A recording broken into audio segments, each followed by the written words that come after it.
Lights, camera, cut.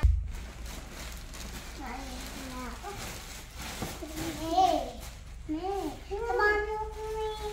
Sige na. Sana.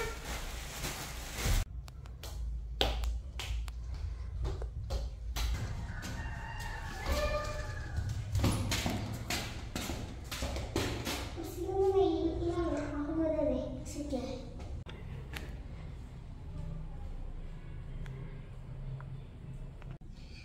Tagal naman.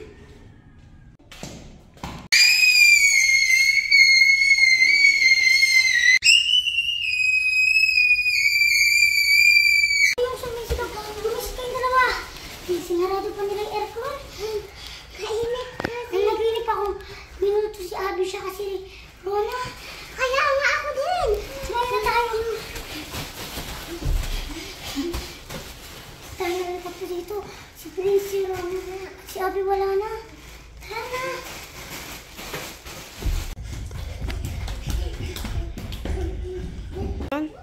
Bakit nandito ba, Rona? Hihintay kita. Nila pa ako dito eh. Nag-alala kami sa kanya. Nagtingin siya doon sa CR. Parang siya ewan namin. May nakita daw siyang multo. At saka, kaya pala mayroon ako narinig konting sigaw dito sa labas. Nakakatakot talaga sa amin, no? Kaya nga. Bianca, pwede ba kami uuwi muna? Hindi pa tayo pwede umuwi eh. Sabi kasi ni Prince, 3 days daw. Nakakatakot ako. Naman sa bahay niyo. Bakit ako natatakot na kasi?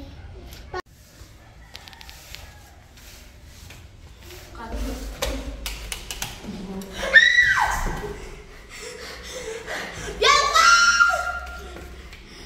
Uy, paano ka ba? May tumakbo. Guni-guni mo lang yun.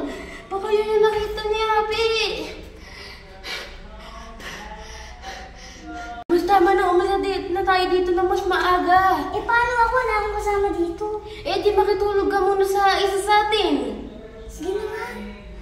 Eh, lumalala na yung mga nakikita natin. Bukas na bukas. Pero ang bilis naman pala.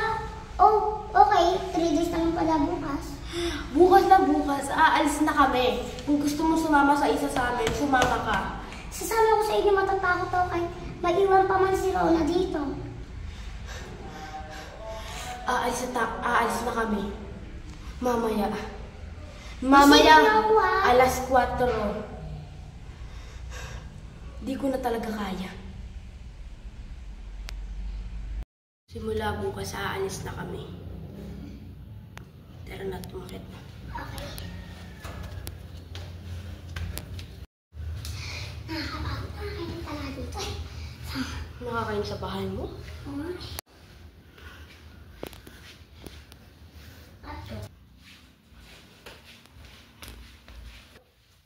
Buti na lang sila, hindi sila nagising sa ingin.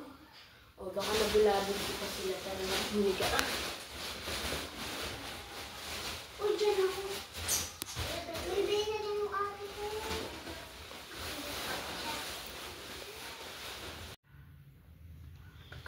Pagkakataon ko na itong magnakaw. May nakita akong magnakaw kumakaya.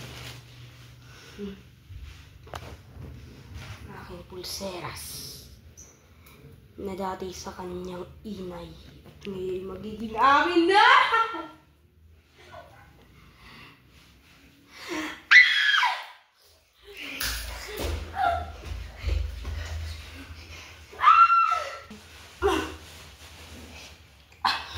Tinatry mo pa magnakaw?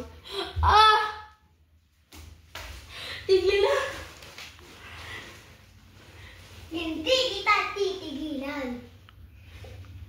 Sorry po. Lumay